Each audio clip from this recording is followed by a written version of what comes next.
Mommy, what's the biggest problem in the galaxy? Don't you say it's the people don't help each other? You're a goddamn slave, Anakin. I think slavery is a bigger problem than people being nice to each other. Right. Remember when we first met John McClane? Argyle picked him up from the plane and took him down to Nakatomi Tower at the Christmas party. And the terrorists were overzealous, but it was sweet when they killed Ellis. And with a little help from Alan, John McClane kicked ass. Welcome back to Shat the Movies, the podcast where we answer the question, were the movies we love and growing up really that good? Have you ever caught yourself thinking, why don't they make movies like they used to? Can you still remember spending your Friday night searching for the perfect movie rental at Blockbuster Video? Do you even remember what Blockbuster Video was? If you answered yes and this is the podcast for you, I'm one of your co-hosts, Roger Roper, and alongside me are my two co-hosts, Big D, Dick Ebert. Good evening. And making his second appearance on Shat the Movies, independent filmmaker and one-third of the Untitled Florida Man Project podcast, Mr. C. I have a bad feeling about this.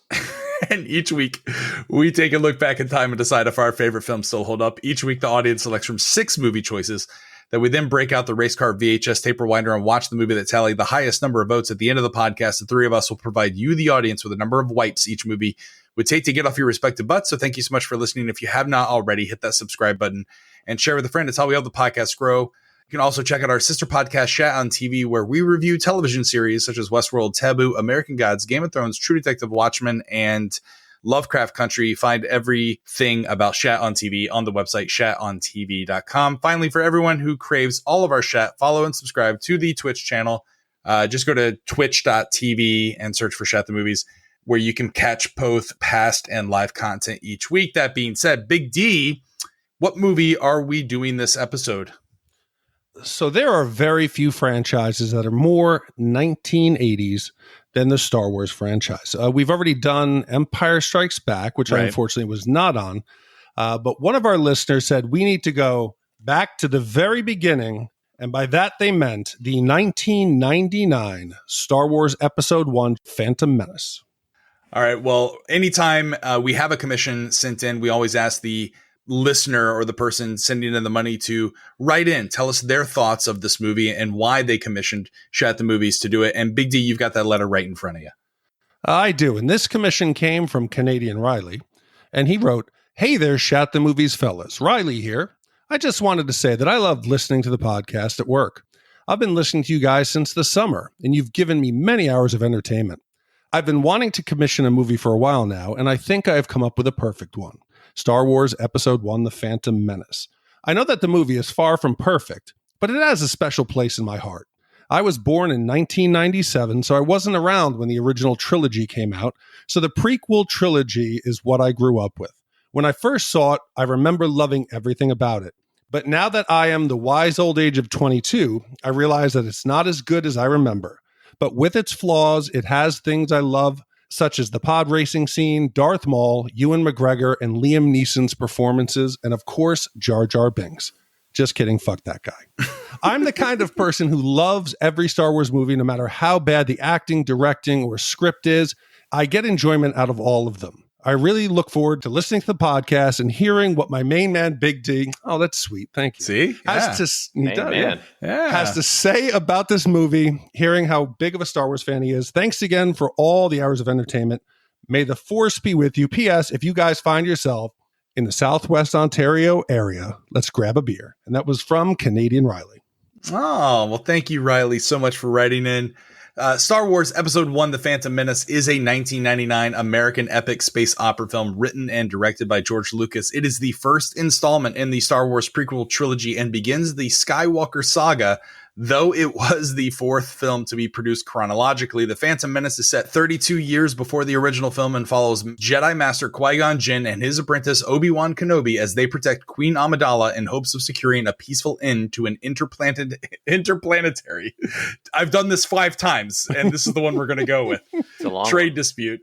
Joined by Anakin Skywalker, a young slave with unusually strong powers of the Force, they simultaneously contend with the mysterious return of the Sith. Lucas did begin production of this film after he determined that he felt the computer-generated imagery, or CGI, had advanced to the level he wanted for the prequel's trilogy visual effects. Filming started on June 26, 1997 at locations including Leavesden Film Studios and the Tunisian Desert. The film was Lucas's first directorial effort following Star Wars: A New Hope in 1977. So he hadn't directed anything up until this point. The Phantom Menace was released in theaters on May 19th, 1999, 16 years after the premiere of the previous Star Wars film, Return of the Jedi. The film's premiere was extensively covered by media. It was greatly anticipated because of the large cultural following the Star Wars saga that had been cultivated. Despite the anticipation, it received only mixed reviews. Critics, however, praised the visuals, some of the performances, but criticized mostly the screenplay, characterization, and respective performances of Ahmad Best as Jar Jar Binks and Jake Lloyd as Anakin. However, it grossed more than $924.3 million. That's equivalent today to $1.42 billion at the box office. That's worldwide gross. During its initial theatrical run against only a budget of $115 million, it was the highest grossing film of 1999 and the second highest grossing film worldwide and in North America behind Titanic, and the highest grossing Star Wars film at the time. A 3D issue was released in February of 2012, which earned an additional $102.7 million and brought the film's overall worldwide takings to $1 billion. The film was followed by two sequels, of course, Attack of the Clones in 2002, Revenge of the Sith in 2005, and then Disney took over and did the Disney trilogy. We don't even need to talk about those. But with that being said, Big D and Mr. C, we always ask a question before we get into the movie. What are your memories? Where were you the first time you watched Star Wars: Phantom Menace? We'll start with you, Mr. C. You're our guest tonight. Yeah, thanks. So I know two things for a fact, and that's that I was 9 years old, and that the year after that, I dressed up for Obi-Wan Kenobi for Halloween. So those are the two things I know. The rest is like a little blurry to me because, again, I was 9. But I was not what you call a Star Wars fan at the time. And my friend Kevin, who's was my best friend at the time, was a huge Star Wars fan. So I do know I went to go see the movie with him. And it was kind of one of those like, well, he's going to go see it, so I'll go with him and watch it. And I remember watching the film and leaving the theater and being like, okay, I'm a Star Wars fan now. So February of 99 was when I joined the Army. So I went off to basic training in AIT at one station. Right. So all of the hype and the buildup was going on while I was kind of secluded. It was like I was in prison without a TV, and I kind of knew it was going on.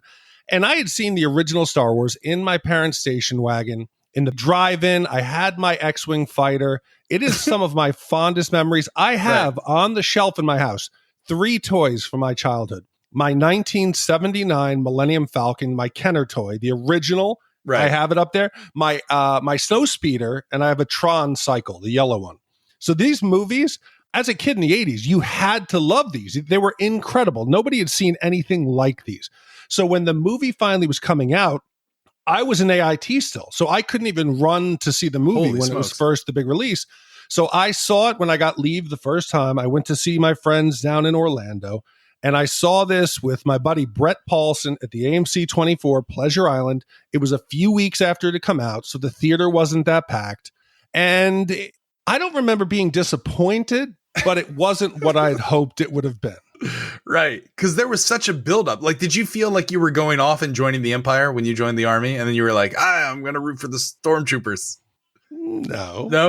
But there was an excitement like you were. And then I think that's what most of us experience is this giant anticipation. And the trailers for this movie were out of this world. It was unlike anything we had ever seen. It really kind of kicked off that CGI craze that has been, capitalized on by big budget films and Marvel and all that kind of stuff. But this was like groundbreaking at the time.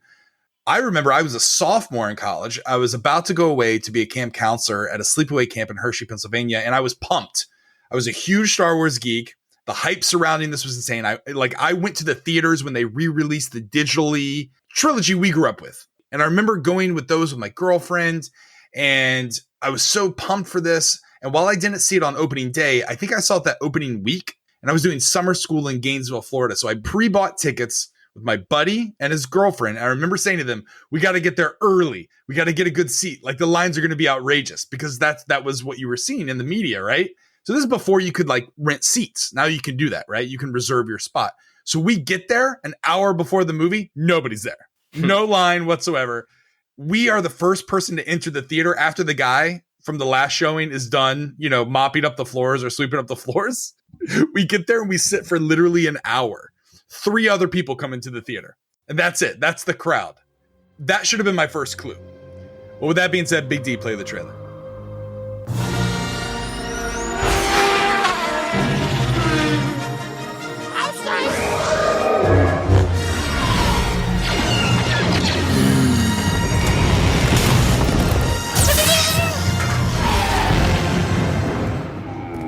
See you again?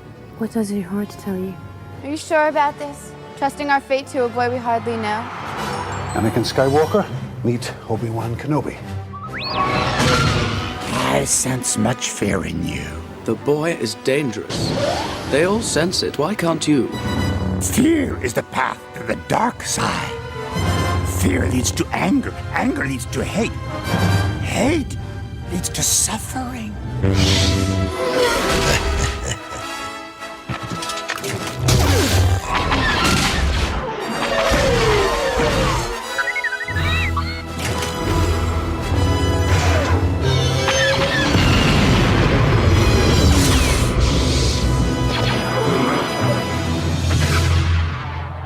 The Trade Federation upsets order in the Galactic Republic by blockading the planet Naboo in preparation of a full-scale invasion. The Republic's leader, Supreme Chancellor Venus Valorum, dispatches Jedi Master Qui-Gon Jinn and his apprentice Obi-Wan Kenobi to negotiate with the Trade Federation Viceroy Newt Gunray. Darth Sidious, a Sith Lord and the Trades Federation's secret benefactor, orders the Viceroy to kill the Jedi and begin their invasion with an army of battle droids. The Jedi escape, however, and flee to Naboo. During the invasion, Qui-Gon Jinn saves the life of a Gungan outcast, Jar Jar Binks, from being run over by a droid transport. Indebted to Qui-Gon, Jar Jar leads the Jedi to his, Gunga City, or Gunga, I think is the name of the city, an underwater city of Naboo. The Jedi try to persuade the Gungan leader, Boss Nass, to help the planet's surface dwellers, but are unsuccessful. Yeah, I think what Lucas does really well in all the Star Wars movies, and what kind of makes the Star Wars movies stand out, almost similarly to like how Lord of the Rings is he just like builds these beautiful worlds of like different cultures and like inserts politics into them. Like when that first scene when they dive into Naboo and Coruscant and all these places, like he puts these elements of like different classes in there. You can tell certain places are poor, and you can tell certain places are maybe a little more well off, and it's like really impressive. And he does it, I think, more beautifully and better than most people do. Well, here's 2 problems I have with Lucas, okay?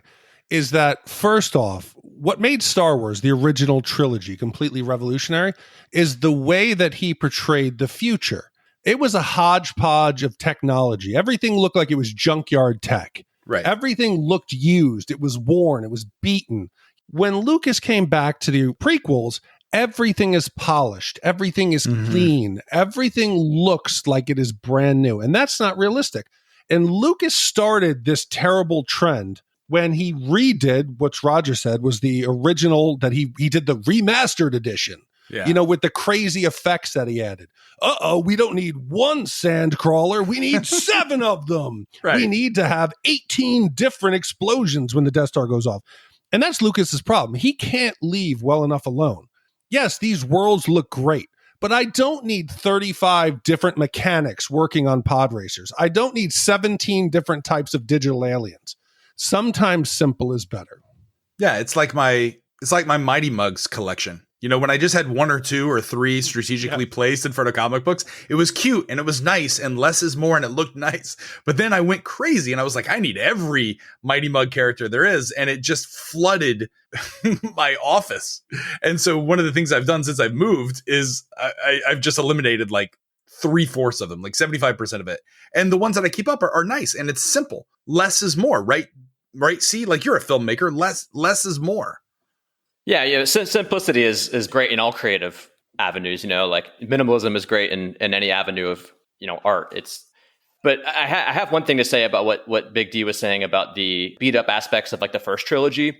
The only reason I feel like that makes sense why he came back and he made everything look really clean is a lot of the scenes and a lot of the worlds in episode 4, 5, and 6 are like rebel bases, right? Where it's like these group of like ragtag rebels that are trying to band together. Sure. And the Millennium Falcon, the ship kind of explains the whole like community in that sense, where it's like we're just like a bunch of rebels trying to fight the Empire, and it's like, you know, we got people over here all coming together trying to figure it out. And then I feel like the opening scenes from episode 1, it looks so clean because it's almost like trying to give off this sense of like this was when everything was peaceful. There was no Empire and there was no war on the horizon. It was like everything is nice. You know, it's short lived, obviously, in the first movie, but that's one caveat, I guess, to maybe what he was trying to do there. I guess the only thing that bothers me, though, is it's, you know, the extra cleanness of the world would be fine if it wasn't 32 years before the other movies. Like, if this was 100 years before the movies, maybe I could understand that. But I agree with Big D. And then I don't know if you guys got a little worried during the opening crawl when they put taxation in there, and you're expecting like gun battles and a revisit and a young Anakin Skywalker kicking ass with his lightsaber. And then they talk about taxation in the opening crawl. Like, what do Jedi know about trade relations? What do they know about contracts? Like, what accent is the Trade Federation? Why does the Trade Federation even have a droid army? Who approved this? Who rubber stamped that? And then how do they maintain this army when their battle droids are just absolute shit? Like what's the point of it?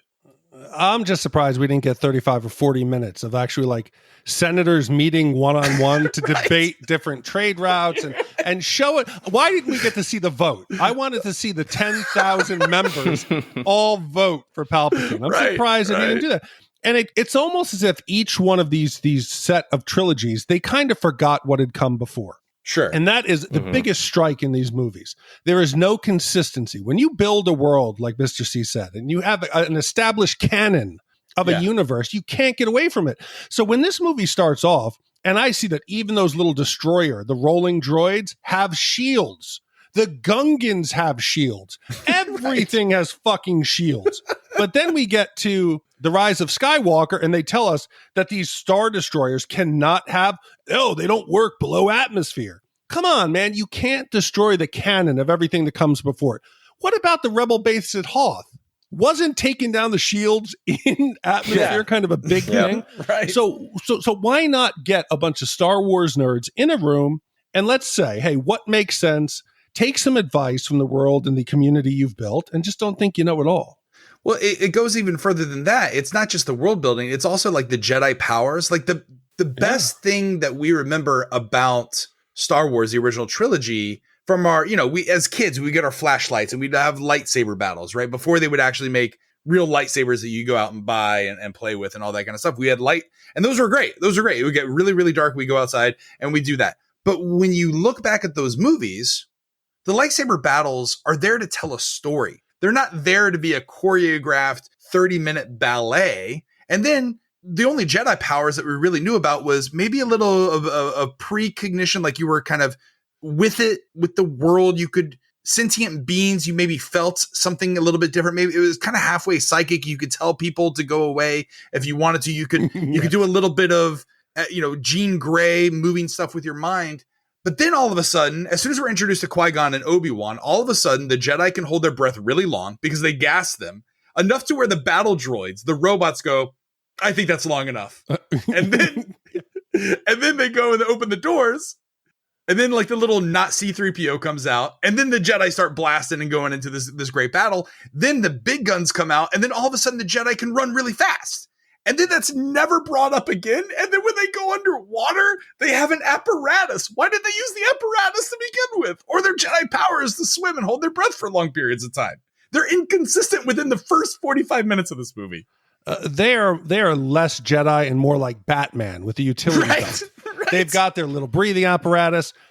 When they run away down the hall, it was comical. It was like Forrest Gump. The first time that Jenny tells teenage Forrest, run, Forrest, and you're boom, boom, boom, boom, boom, boom, boom, boom, boom. And Forrest is already hopping over the fence. Right. These Jedi are like parkour world champions. They're jumping out of like 60-foot air shafts, hitting the floor. They're tumble rolling. Right. And that is not what I grew up with Sir Alec Guinness, like an old man waving a broom at Darth Vader. This is a very different beginning to what I was used to. Well, the Lucas in the behind the scenes of the original, The New Hope, he says the lightsabers were heavy. So that's why you saw old Obi-Wan and Darth Vader kind of moving very slowly, almost like a samurai would with their sword, because that's what was based on. But wouldn't it be great for them to use their super Jedi speed later on in the movie, in the fight with Darth Maul, where he's got to get through all those shield generators? Why does he use his Jedi speed there? No, a lot of things would have been better. A Right. lot of things, like, okay, I know a lot of this podcast is going to be about Jar Jar, as it should be, okay? Sure. But the mistake I think that Lucas made here, again, let's just say mistake number 2. I'm going to start counting sins. So this is sin number 3. All right. He didn't introduce all of these crazy, wacky characters until we were invested. We didn't meet Yoda right out the gate. Jar Jar, within the first 5 minutes, is out there. And it's not like we're going to fall in love with him and he's mysterious. He's this old, wise creature living in the swamp and he has his powers. Jar Jar's only power is just causing mayhem, acting like an asshole, and sticking his tongue out. Anytime he's around, he is a clear liability. He wastes time, and then he takes them on this adventure in a boat through the center of the planet. And then they run into a fish that then is eaten by a bigger fish. And in case we didn't like it the one time, let's do it twice. Yeah. So I think you got to wait to introduce Jar Jar. Give us a minute to kind of get in our seats before it's slapstick and hijinks. Well, the CGI that really doesn't hold up is Jar Jar. And also, Jar Jar's character is unnecessary. And I think that's the biggest thing and gripe that I'm going to have about this movie is the fact that there's too much effects and there's too many characters. Like in A New Hope, the characters of R2-D2 and C-3PO are the audience. Like they're introducing us, and then we get introduced through their eyes, Luke Skywalker, who becomes the protagonist. Can you guys tell me who the protagonist in the story is? Who's the hero? Who are we supposed to root for? It's got to be Obi-Wan, right? Is it Obi-Wan? Obi-Wan's barely in the movie. Well, but you already know the next. I mean, the really weird thing about this movie that I don't think anyone had done, no one had done this before, is he made a trilogy and then he went back in time to make a new trilogy to lead up to that trilogy. So there's like information that we already know. We know that Obi-Wan is alive. We know that Anakin Skywalker ends up being a villain. So like you kind of look at Obi-Wan, or at least I looked at Obi-Wan in this situation. I'm like, well, I know that he's like still a good guy in the original trilogy. Right. So like he's the only guy that I can feel really safe knowing that he doesn't do something wrong or he doesn't like switch, right? Let me ask you this. What did you see first? A Phantom Menace or the originals? The originals. You saw the originals first before you saw the Phantom Menace. Okay. Yeah. All right. So but in order for this movie to work, do you feel like you need a history, a knowledge of the previous films? I think this movie as a standalone without the pretext of everything from the original trilogy, right. This movie's a lot worse without that pretext. Cause it's like, and also in some ways it's worse because of the pretext, like you guys were saying about the Jedis and the inconsistencies. Right. It's worse in that way as well. And a lot of people talk about like how Anakin is, and we'll get to that at some point, I know, in this podcast, but you introduce him as a child and it's like the right. feeling of knowing like, oh, well, this kid at some point becomes like the right. main villain in this movie is really interesting because it's like you can't do that in other films where you've watched 7 hours of movies before and then you come back and you've like created this relationship with this villain, Darth Vader, and then you come back and now he's just like this little kid. Right.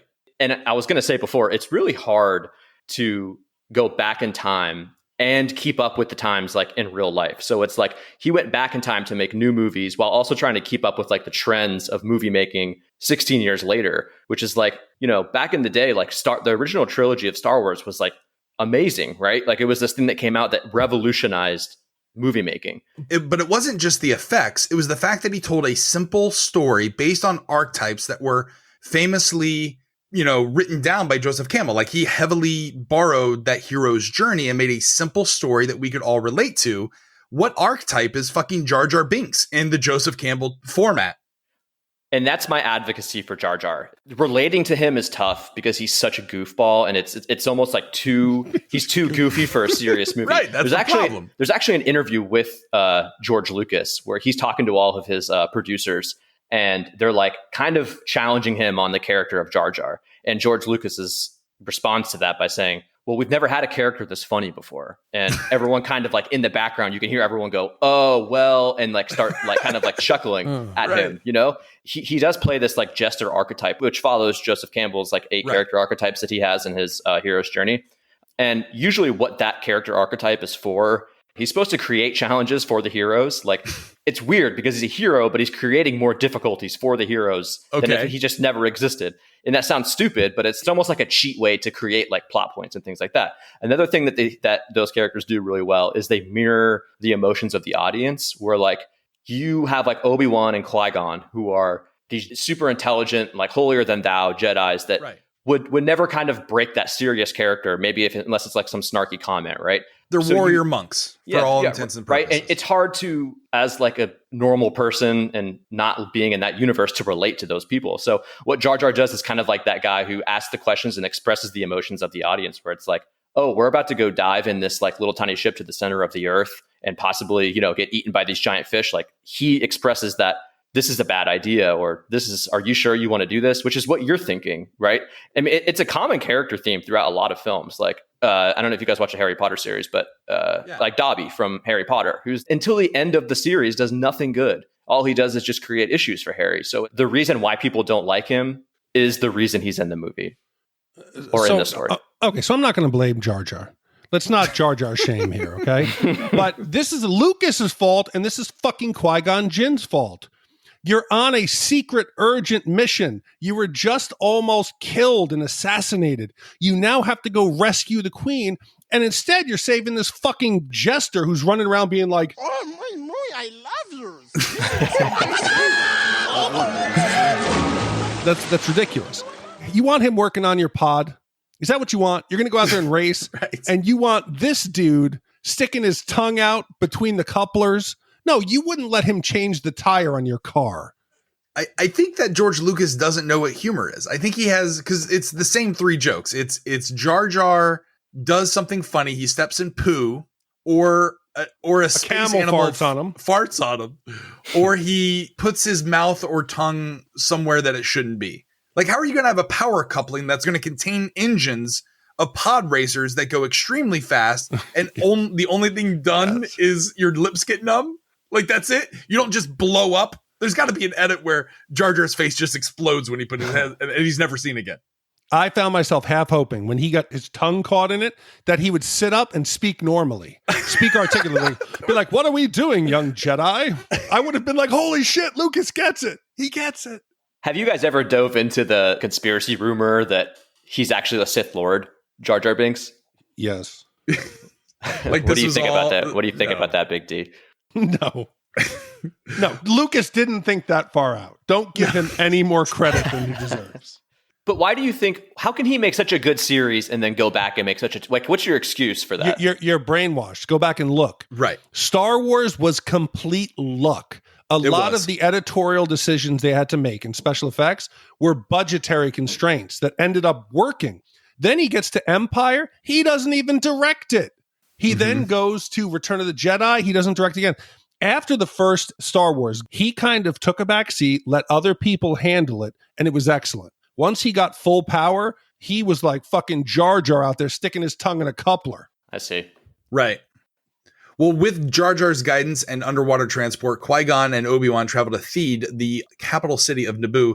They rescue Naboo's queen, Padme Amidala, and escape from the blockaded planet on her royal starship, intending to reach the Republic capital planet of Coruscant.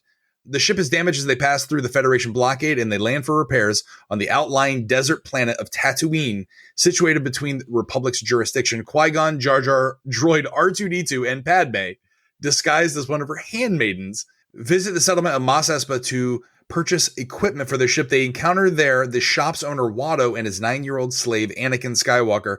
Qui-Gon senses a strong presence of the Force within Anakin and is convinced that he is prophesized as the chosen one, and Qui-Gon wins Anakin's freedom in a pod race. Okay, so not to say that this movie is a complete pile of steaming shit. It has a good structure that could have become something that was worthy of the original trilogy. Minor tweaks here and there, and I'm going to touch on one here. Anakin's character is all wrong. Jake Lloyd is too golly gee.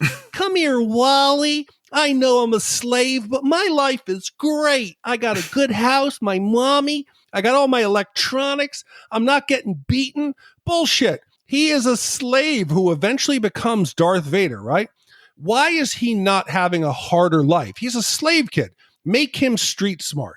If Anakin was like this hardcore, like traumatized kid living in the streets, right? He somehow rescues the Jedi. We can then see how later he could flip to the dark side, because we'd be like, man, Anakin's been through some shit. He's streetwise. He knows what's going on.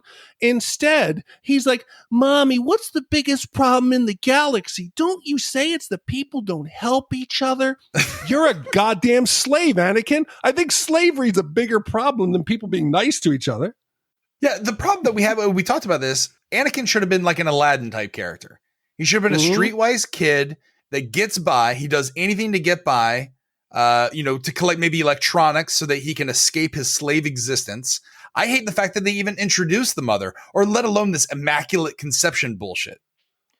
Yeah, there's two things I want to say. The only defense I'll give of Anakin being such a golly gee, as Big D put it, is that I think what George Lucas was trying to do, but really badly failed at, was trying to create like this story arc of like, Anakin was such a sweet boy, even though he was a slave. He was still very positive and still loved his mother. Like, and it's like, because somewhere in Screenwriting 101, there's a chapter and passage that says, you got to tell the audience that he's a good guy. Yeah. Like he turned to the dark side. He wasn't always always this bad, like thug kid on the streets, like, he used to be a nice kid and he was really positive, but he did a terrible job at that because he's only like that for, the first movie. And then the second movie, he's like this, like angsty teenager. So, but yeah, the cool thing I wanted to mention here, which at first I thought it was a theory, because we all know that it was immaculate conception and she was impregnated by no man. The funny thing is that I used to think, well, the funny thing is actually, I used to think it was like a theory or like one of those, like the Jar Binks is a Sith fan rumor, but it's actually canon that Palpatine impregnated Anakin's mother. So what?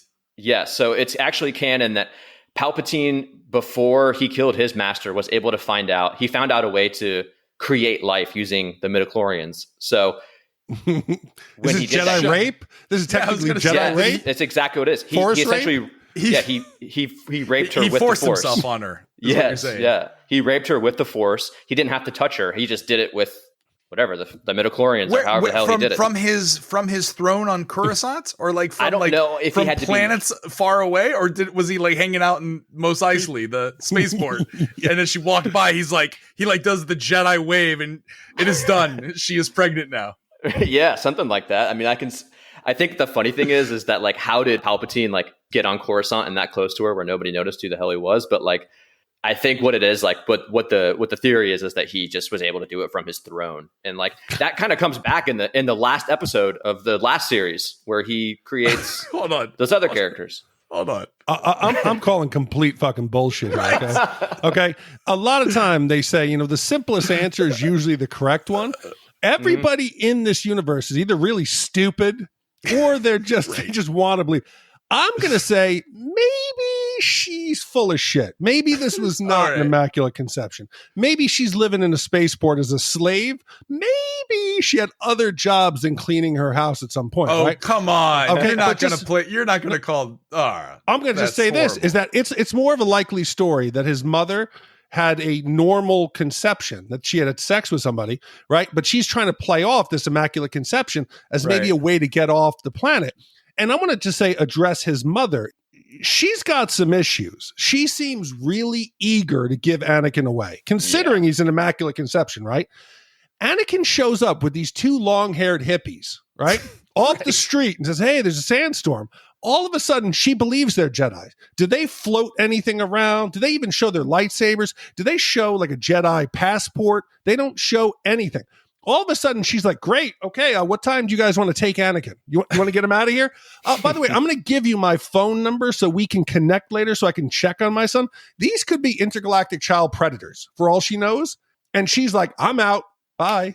No. So what you're saying is if a couple of Buddhist monks show up at your doorstep and say, Emma is the second coming of Buddha, we need her to come with me, you're not going to let them get on that bus? No, and poor Anakin, he runs into a string of adults who do not take care of him. Then we get fucking Qui-Gon Jinn, who is morally questionable himself. He's supposed to be the wise old master Jedi, but he's perfectly willing to put a child in a pod racer. Right. That the pod race that Anakin said, this is so dangerous, I've never even completed a race. We see 2/3 of the participants die on screen. Right. This should be a red flag for Qui-Gon to say, we really do need that hyperdrive, but should we put a child in a pod race after his mother just begged us to take care of him? Well, why don't I just go kill Watto instead and we'll take this kid back? Yeah, with my fucking lightsaber that's right here. I could use my Jedi, fast moving abilities to quickly kill this floating slug or whatever Watto is. I want to see another fan cut where Anakin starts up the pod racer, it slams straight into the wall and explodes, and Qui-Gon just looks at Obi-Wan like, ooh, that was a bad idea. Let's get out of here. His pit crew is all the other slave kids in the neighborhood, one of them who hates him, and Jar Jar Binks, of course that pod racer's not going to go. You know what I mean? But the problem that I have here is, again, there's too many characters. You don't need the mother. Like, she's a completely unnecessary character, except for lazy screenwriting or a way to reach 6-year-old children by introducing a mother.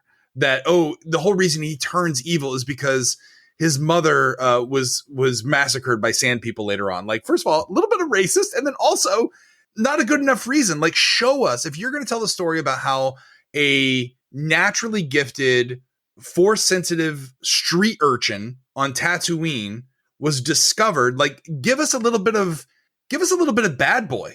First of all, he doesn't need to be 6-year-old. He needs to be roughly Padme's age so that later on when they hook up, it doesn't seem weird.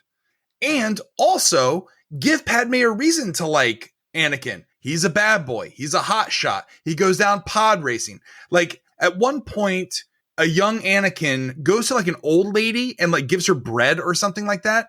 That could have been the mother figure. The fact that he steals from the rich and gets by, but then comes back and takes care of his community. That's a character that would be conflicted. That's a character who grew up in slavery and oppression and says the only way that I can survive is through myself. And I'm going to be tempted by this natural ability and gift I have to be ultimately the galaxy's greatest villain. Not this fucking kid. No, and one of the other bigger problems is that this is supposed to be a galaxy far, far away, right? But every single person we meet has some intricate backstory and deep-rooted origin interconnected. It's completely illogical. Why do you have to have, Anakin created C-3PO. Let's have C-3PO meet R2-D2, who then turned out and did this. And, you're going to be his father. And it's a big galaxy, right? Right. We didn't need to meet 3CPO or all the other characters or have everybody be connected.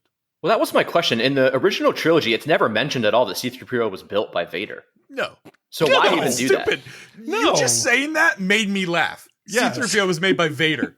Yes. Like, why even do that then? Why even make that a storyline? C-3PO the fucking protocol droid that they meet when they first arrive on the Trade Federation ship? Right. And it never comes back. It never comes back full circle where that it's mentioned once in that little scene where Anakin just kind of walks away from him and leaves him in his room. And then you never hear again about, like, C-3PO never recognizes Vader in the next films. Yeah. He never mentions anything about, like, that used to be my master who built me or whatever. Like, it's the most, like, useless. Yeah. His mind wasn't wiped. His mind wasn't wiped. And I think he encounters C-3PO, right? Doesn't Vader encounter C-3PO? Yeah. On the ship. Doesn't say anything to him. Yeah. When we're first introduced to him. Yes. When we're first introduced to Darth Vader, there's C-3PO. Why not be like, shit, C-3PO? What up, dude? That would be like if Albie and Pippa got kidnapped from you, right? Right. And you were on Princess Leia's ship, and you're like, wow, that's Albie and Pippa. You wouldn't forget who they were. What are you guys doing on this rebel ship? I'm going to kill everyone but you. Exactly. Qui-Gon and Obi-Wan escort Padme to Coruscant so she can plead her people's case to Valorum at the Galactic Senate. Qui-Gon asks the Jedi Council for permission to train Anakin as a Jedi, but the Council refuses, concerned that Anakin is vulnerable to the dark side of the Force. Undaunted, Qui-Gon vows to take up Anakin as his new apprentice. Meanwhile, Naboo's Senator Palpatine persuades Amidala to call for a vote of no confidence in Valorum to elect a more capable leader, and to resolve the crisis. Though she is successful in pushing for the vote, Amidala grows frustrated with the corruption in the Senate and decides to return to Naboo. So again, this should be the fall of the Weimar Republic, right? Original Star Wars was World War II in space, right? That's what it was. Stormtroopers were Nazis, and Darth Vader, the Emperor, all of that. Like it was World War II in space. So if you're going to do a quite like a what got us to here, that's what they're trying to do. Again, none of this makes sense. She's a queen fighting for democracy in her country that also oppresses another race that inhabits that planet. And then the Senate, what's the purpose of the Senate or the Jedi Council who sent Jedi to take care of this Trade Federation dispute? They go in front of the council. No one asks, hey, how'd it go with the Trade Federation? Like maybe there would be some sort of connection with the Senate. Maybe the Jedi would have some sort of person that would run and tell this information to the Senate before they voted no confidence. Come on. Maybe they submit a report. Right. Take some pictures. Right. Exactly. But again, everyone thinks Qui-Gon is this great, wise Jedi master. And he is arguably the most interesting character. But again, he makes dumb decisions. Well, he's morally, he's not, in terms of morals, he's not on the same plane, I guess, as like Yoda, Mace Windu, all of them. But like, there's something interesting about him to me, because sometimes when you watch the Jedi like make these decisions, even you as an audience member are like, all right, come on, is that like the most logical thing you could do? Like, obviously in this case, Qui-Gon choosing to take Anakin on as an apprentice wasn't the wisest thing to do, and he should have listened to Jedi in that scenario. But the cool thing about him is like, he kind of like toes that line of, am I like this perfect Jedi, or can I kind of like bend the rules a bit to make better decisions? That ends up actually being his downfall in the end. But he's actually called a gray Jedi, which is actually a real term where it's like, he's not a Jedi and he's not a Sith. He kind of like floats in between those two lines where he can bend the rules of the Jedi, but he never actually like succumbs to the dark side. Maybe. Okay. We have brave Jedi, there's memorable Jedis who can fight. Maybe just some of them aren't that smart.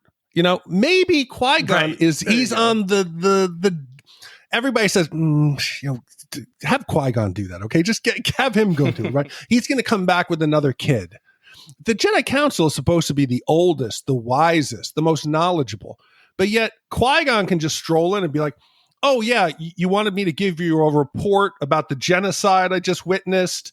And yep, they're trying to kill the queen, but no, first let me talk about this child. They should have been, Qui-Gon, shut your mouth, give us a report, get out of here. Qui-Gon doesn't seem also like he's that in tune with the Force. No. Again, unnecessary characters. You don't need a Qui-Gon Jinn. You could have had Ewan McGregor as a young Jedi out on his first mission, and then his master is Master Yoda, who has to stay behind because he's got to do some Jedi Council shit. And then basically all of Qui-Gon's actions and adventure is Obi-Wan's. And then Obi-Wan comes back and no one believes him because he's this young hotshot Jedi who also stole this kid or found this teenager. This kid. Yeah, this Aladdin kid character, this deadbeat. And he's like, no, I think there's something with this kid. He helped me. He saved my life. I think I can train him. And they'll be like, what do you know? You're a young, stupid Jedi. That you don't need Qui-Gon. Qui-Gon's kind of like a weird fanatic in that way, right? Like he's basing this whole thing off of this theory of the chosen one.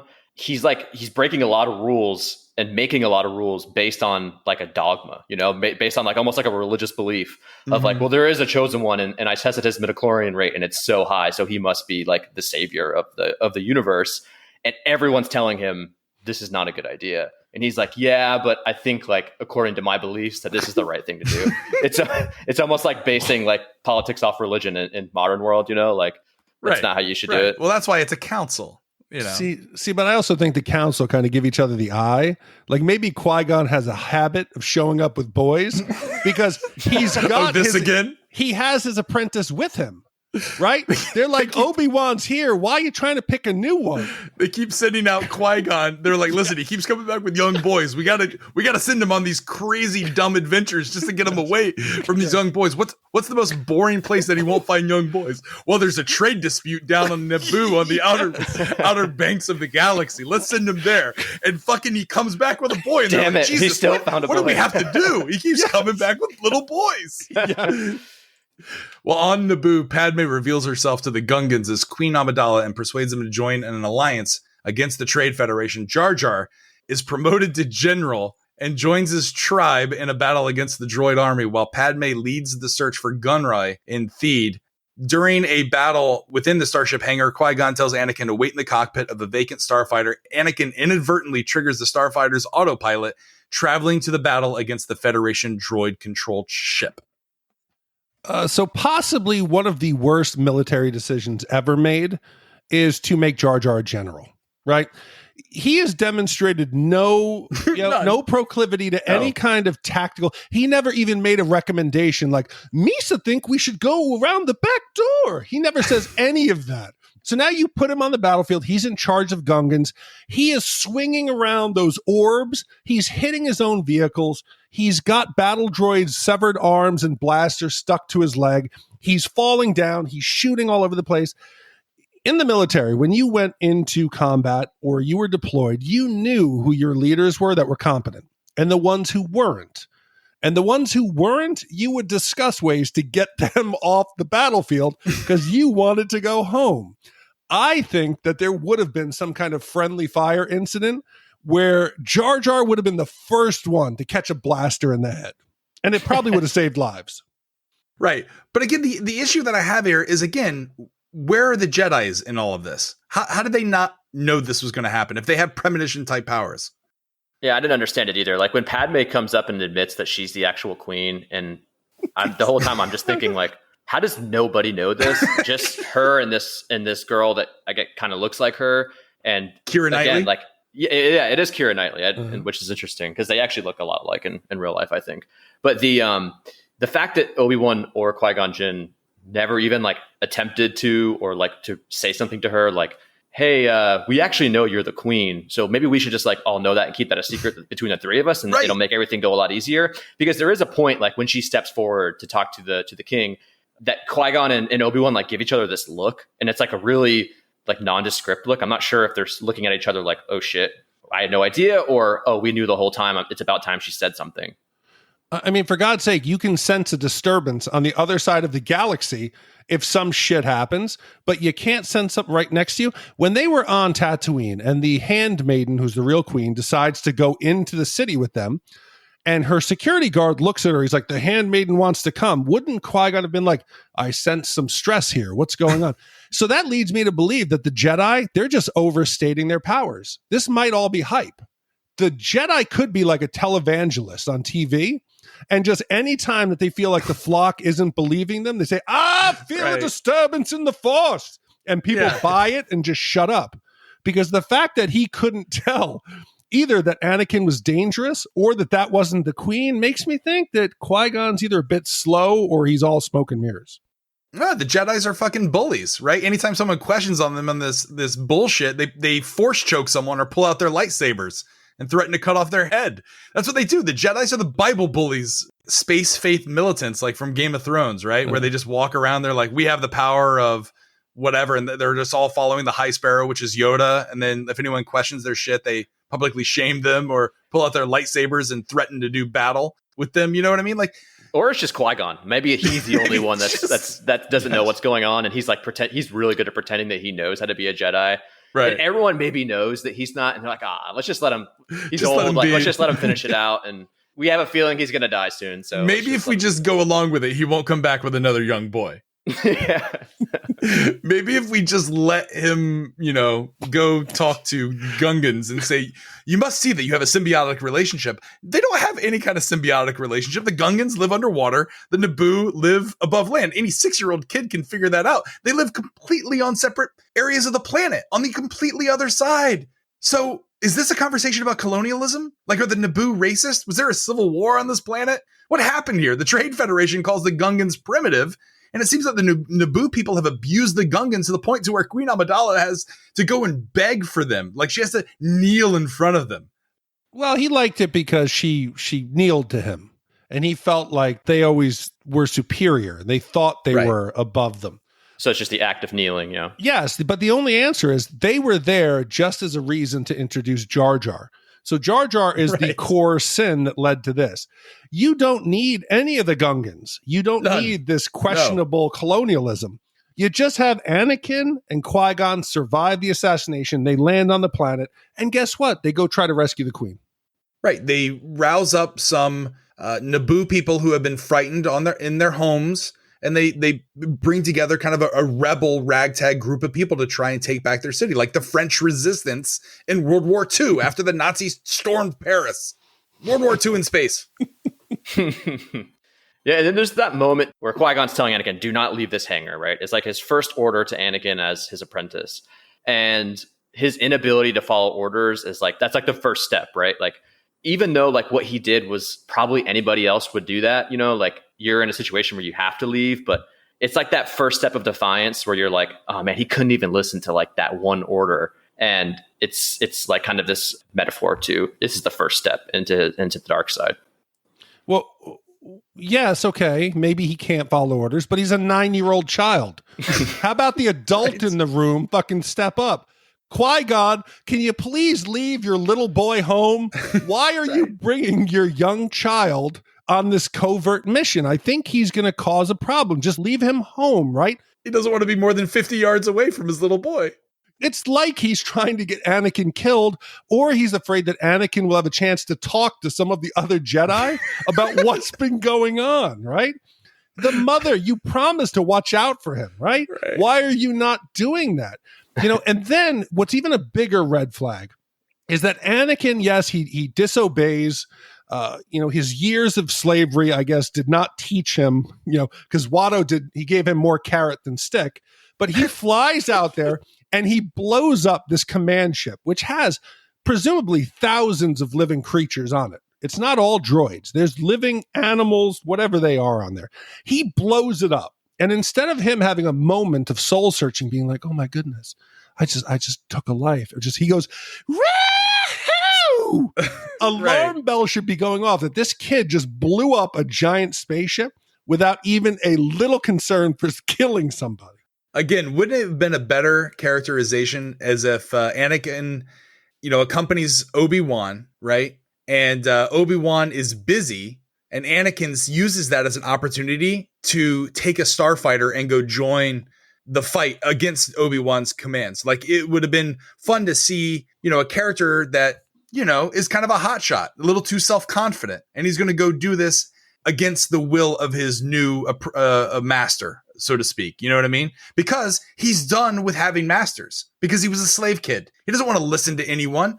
Like, this is his opportunity to show that he's the hero he always wants to be, and he uses his force powers to his advantage, you know, like someone that might be questioning whether or not I want to be a Dark Lord of the Sith or I want to be a Jedi Master. Bravo. Bravo. And also, if he's such a fucking whiz and a pilot, why have a part where he bungles his way to the command ship?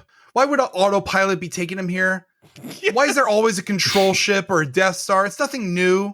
Why would he say, now this is pod racing? Why? He hasn't blown up. Is it because he sees everyone else being blown up? He's like, now this is pod racing, because everyone gets blown up.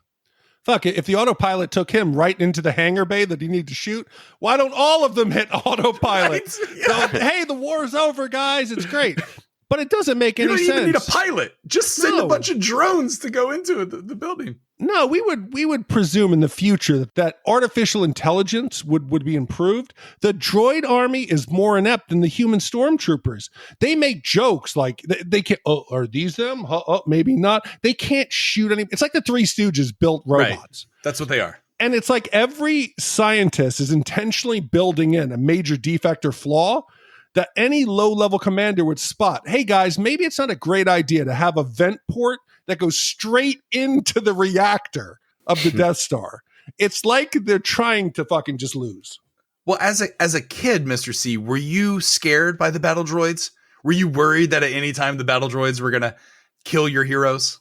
No. And throughout any of these films, you're never scared. Like, I think that my least favorite thing about the whole franchise is that they weren't able to make it like a rated R film, or like they weren't able to make it like a little bit more serious. Right. And I understand like his target and why he was marketing the film that way. And maybe he made more money because of that. But the fact that like, I'm never ever, even of Darth Vader, you know, or Darth Maul is the scariest villain in the whole film. But even him, you're kind of rooting for him. He's like, that guy's badass, you know, you like him. So it's like, there's never any point where you're like, oh, like, I really hope they don't get caught in a room with the droids. Every time you get caught in the room with the droids, it's like, oh, this is going to be a funny scene, you know, like they're just going to like wreck these droids and their droids are going to do something stupid. You know, short answer. No. I totally agree with you. And we've seen what Star Wars could be.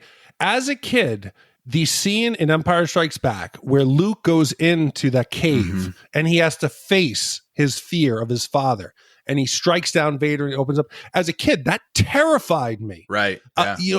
Or even in Rogue One, where Vader goes fucking berserker and starts grabbing dudes and slamming them against the ceiling and completely just thrashes everyone.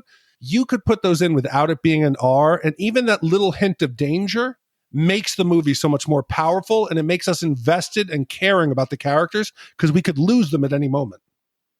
Well, Darth Sidious's apprentice, Darth Maul, infiltrates the palace and engages Qui-Gon and Obi-Wan in a lightsaber combat. During the battle, Maul mortally wounds Qui-Gon with his lightsaber and is then bisected by Obi-Wan and falls down a pit.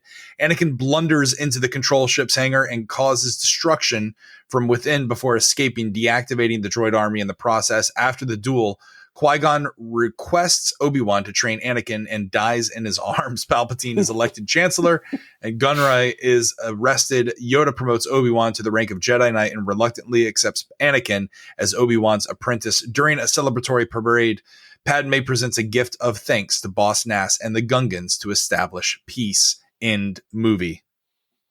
So I'm starting to wonder here, did Obi-Wan not like Qui-Gon? Because we learned in Rise of Skywalker that Jedis have the ability to heal a lightsaber stab wound to the gut. Because Rey does it for Kylo. Why didn't Obi-Wan? Did he just sit there and be like, guys, I'm a little bit tired here. Let me save my midichlorian count, right? He did it for the little boys. Yeah. He wanted to make sure, hey, Obi-Wan, just listen, take on my Padawan and just keep him quiet. Okay, train him, keep him quiet. I just don't understand how they screwed this up. In the late 80s, Lucasfilm, you remember this as a kid. I remember this. Lucasfilm started pushing out tons of licensed entertainment surrounding the Star Wars universe, right? They licensed a series of novels as well, which I remember reading as a kid, the first of which was Timothy Zahn's Heir to the Empire. It hit the bestseller list in 1991. And in the following years, they released larger cross-promotional projects, bringing together comic books, games, video games. I remember playing like the TIE Fighter games, and then additional like re-releases of action figures, all to see if like there was still interest in this franchise. And they demonstrated like that people were, into it. And they did crossover projects like the X-Wing series, which included books, video games, comics, Shadows of the Empire. I was really into that, which also, it wasn't as good, but it was a book, comic, video game, and there were some action figures associated with that. But what I'm getting at here is you had all this material that fans were interested in. Why not pull from that? Why not do something like that versus going off the deep end and like you have all this great content that people are drawn to. Why not make those movies? Why not introduce that into it? Because now Disney says none of that exists. I'm all for an edit of this. And Roger, you and I talked to it as we were watching this. The movie has the structure that could be awesome. Right. All you do, we said it, was you cut out the beginning, Jar Jar, you cut out the Naboo going through the planet. You don't need the Gungans. You make Anakin more hardcore, a little more damaged goods. Right. And some of the characters, you could revocalize them so that they don't sound so comical. I don't need to see vendors at the pod race selling frogs and Jabba the Hutt shows up and falls asleep and they hit the gong, all the slapstick.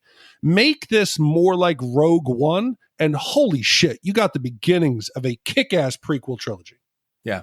Rogue One did it right. If they could have made everyone like Rogue One, they're in the right business. I mean, like the biggest sin of any film is too much sizzle and no steak, which is exactly what Lucas did in this film. Was just like, I think he got maybe excited by the CGI that he could use or something, because it was like, well, let me just create all of these crazy characters. Let me do this like really cool pod racing scene. Like he almost like he got off to it, right? It was really weird, and it's like he sacrificed the story to create these like really unnecessary but like kind of like visually stimulating moments, I guess, where it's like, oh, that's really cool to see, but that makes no sense, and we don't need that. And did you guys did you watch the end like all the way until the credits scrolled?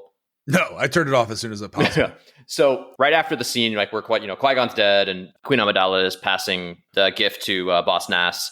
You're scrolling down. It's like, it's kind of like happy music. Like, oh, everything's great. And then it like starts to slowly descend into like this much more like foreboding song. It's very like sinister, and it like slowly does it. It's really cool, actually. And if you get back to the end and you start to hear Darth Vader's like breath, like really slowly like kick in, and then it cuts to black. I love that stuff because it's like a lot of people aren't going to see that, but you didn't care. And it's like a really cool, like foreshadowing device to be like, this is the beginning of the end for this happy moment. Right. And it's like, do you think, and I guess I would love you guys to answer this question. Do you think that, what do you think would have happened if Qui-Gon survived? Do you think Anakin would have had a different path? Or do you think that Qui-Gon was better off not having Anakin as apprentice? The unfortunate thing is George Lucas wrote himself into the only option, which was to kill off Qui-Gon. Like that's the only option. True. And so it doesn't make sense, honestly, if the only thing we ever heard of Anakin Skywalker was that he was a good friend and one of the best pilots in the galaxy from A New Hope, when Obi-Wan is like looking off wistfully at him. Why not just eliminate Qui-Gon completely so you don't have to get rid of him, and make the connection between he and Obi-Wan much stronger so that it pays off between that battle between them? And when he looks away, and you think to myself, they were friends. They spent these last 3 movies like developing that relationship. And yeah, there was hard times or not, but at the end of the day, they were great friends. And he was a mentor to him. But you get none of that. You get this annoying kid. Well, Mr. C, you said this early on that it was hard for the prequels because you already had the established 4, 5, and 6. I disagree. I think it is easier. Where the story ends. That Anakin is Darth Vader. The situation of A New Hope. It should have been easy for them to map out this 3-film arc to where it all makes sense. And it doesn't seem like they planned more than 1 movie ahead. So at the end, everything is rushed. Why not have Qui-Gon survive this? Qui-Gon has Anakin. Anakin and him, he's now raising him. There is some issue that causes a fallout. That maybe the death of Qui-Gon triggers Anakin to flip. Maybe Qui-Gon expects something of him and sees that he's turning and actually tries to pull a Luke later with Kylo Ren. And that's what causes him to go off the edge. That he finds out his master was going to try to put him down because he realized how dangerous he was. All of those are better options. But in the end, they killed Qui-Gon because they couldn't kill Obi-Wan. You had to have Darth Maul kill somebody. And they were thinking about how many action figures can we sell? What big set piece would there be? Instead of thinking, how does this fit into the overall arc of what would be 9 movies? Darth Maul could have killed his mom. Darth Maul could have killed Watto. Darth Maul could have killed Padme's handmaiden. And then we're revealed that, oh my God, that's not Padme. You know what I mean? Like there's so many other characters that would have been great. That, and then Anakin kills Darth Maul, which attracts Padme to him because he saves her, ultimately. You know what I mean? And now they develop that relationship further in the second movie. And then Obi-Wan is the one that has to take down his former apprentice, which is what they try to do, but it doesn't pay off. It doesn't matter how great the effects are. This is like eating all the marshmallows. Like I was never like one of those Cookie Crisp cereal guys or the Lucky Charms cereal guys, but this is the equivalent of dumping nothing but marshmallows into your milk from your Lucky Charms and eating it. It's all the bad shit, right? It's all the stuff that you think that you like, but when you have too much of it, it doesn't taste good and it discolors your milk and it makes it gross. You don't want to drink it. That being said, now it's time for the podcast. We're bringing out our Shat meters to give you our wipe scores. If you've never listened to the podcast before, 0 wipes is a perfect movie. 5 wipes is a terrible movie. We'll start with you, Big D. How many wipes do you give Star Wars Episode 1, The Phantom Menace? So obviously I'm a big fan of the original trilogy. And I think that hurts the prequels. We are measuring the prequels against the original, and that's never fair. If you compare this to the original trilogy, it's terrible. It's a disaster. Yeah. It's awful. you see all the direction it could have gone in the subsequent films that are put out there in the Star Wars uniform. Rogue One, for a perfect example. If you take that tone of now as an adult, I would think, holy shit, that would be great. But this on its own, let's just say it's not in the Star Wars universe, and I was that target audience, that early teens moviegoer, where it's golly gee, it's fun, it's some explosions, it's nothing of real consequence or weight. It's not that dark. You're not really scared of any of the villains. Even though people are killed, it's done in kind of a fun, lighthearted way. Then it's an average movie. So I think for me, I'm going to kind of split the difference. I think it is worse than average, even if it's not a Star Wars. I think a 3 wipe from me. If it's measured against all the other Star Wars, holy shit, it's a 4 wipe. But overall, as a movie, I think it's a 3 wipe on its own. Wow. All right. What about you, Mr. C? Do you agree with Big D? Is Star Wars Episode 1, The Phantom Menace, a 3 wipe movie? I'm pretty close to him. I think the only reason my opinion differs from him is like what he stated before, which is that I was the target audience when I saw that movie. So like I said in the first couple of minutes of this podcast, was I left that movie becoming a Star Wars fan. So like it would be ungrateful for me to give this, anything lower than an average score. And to me, there's some really cool, good parts in this movie. Like the really well choreographed fight at the end with Maul and Kenobi and Qui-Gon Jinn is still to me like one of the coolest fight scenes I've ever seen. And there are some blunders like Jar Jar Binks and the actor they chose for Anakin. But all in all, I'm just going to give it an average score of 2.5 wipes. Wow. Everyone loves this lightsaber battle scene. Great. Even George Lucas, a young George Lucas, says it's not about the lightsabers.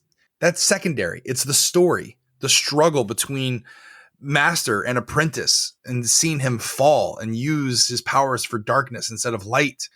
That's the problem that I have with this movie, guys. I'm more harsh on it, maybe because I don't think it's that great of a movie. This movie is completely unnecessary. The overall concept for the Phantom Menace is good, as you said, Big D. It introduces the prophecy, a young Skywalker, a corrupted republic, the presence of the Sith, and other cool topics that you can explore. But the execution was extremely poor. The film jumps from one element to the other. There's no consistency in it. And you can't even edit your way out of this. George Lucas, in the behind the scenes documentary that they did, all his producers are in his little private screening room on his ranch. They watch the first cut and they're like up against a deadline and there's silence in the room. Everyone is so perplexed at how horrible it turned out. And everyone's afraid to, it's not like George Lucas, young filmmaker in 1977, still under the gun of the studio. He is the studio. He's Emperor Palpatine.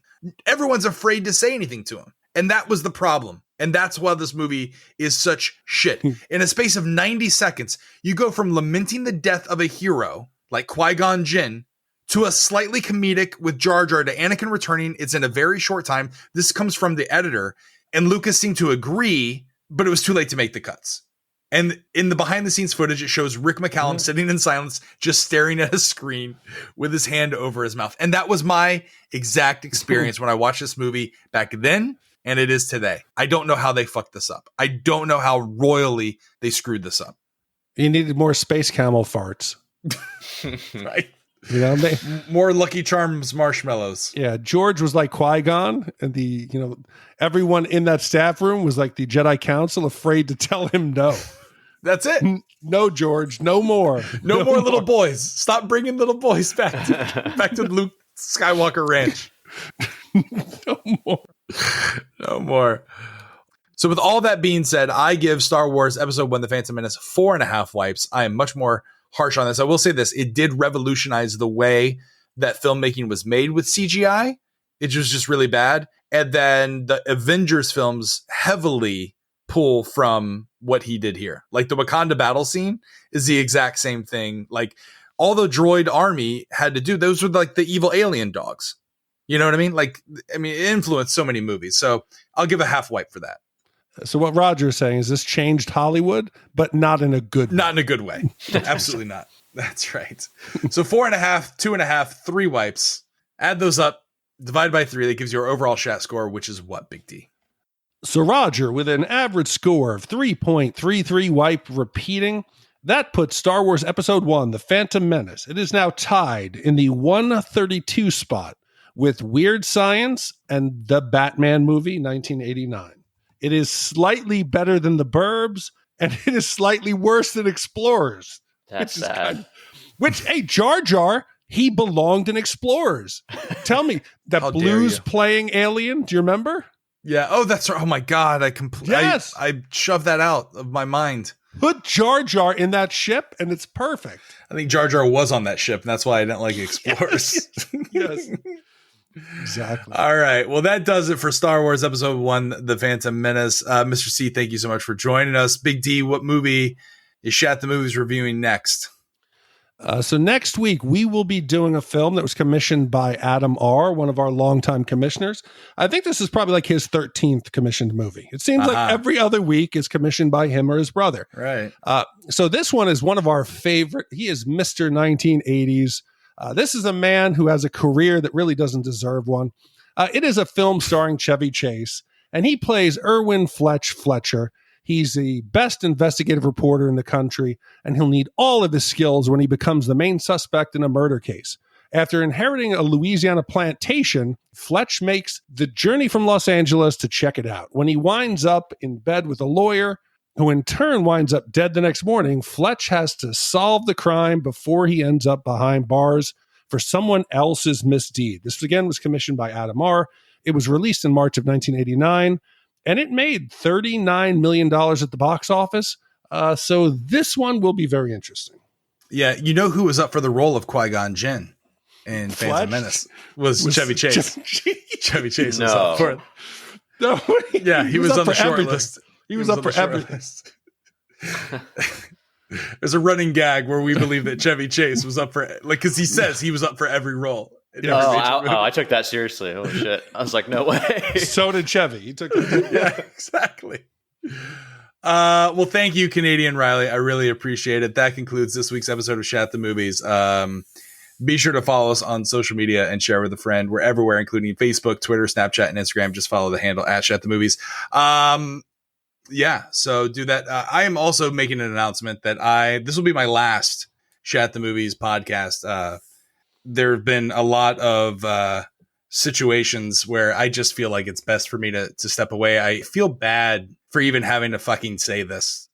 But just like, Anakin, I don't want to be tempted by the dark side. And I kind of feel like if it continues, I'm just going to turn into someone that I don't want to be.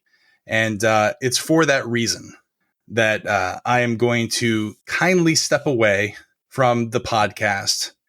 When you work on creative endeavors with friends, there's going to be issues that are going to come up, and it tests your friendship. It really does.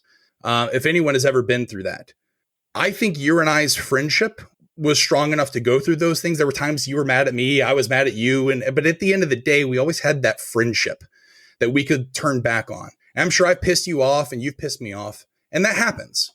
And I don't want to, make it seem like I'm the victim in all this, but you know what? You're more important to me than the stress that it puts you under. And if it takes me walking away from this and I would much rather have our friendship than have to deal with this every week. And it's not fun. It's become a life sucker for me. And that you're preaching the choir. Imagine if you do a school project with a group of 4 people, well, let's just say 3 or 4 people, and you're doing it for years.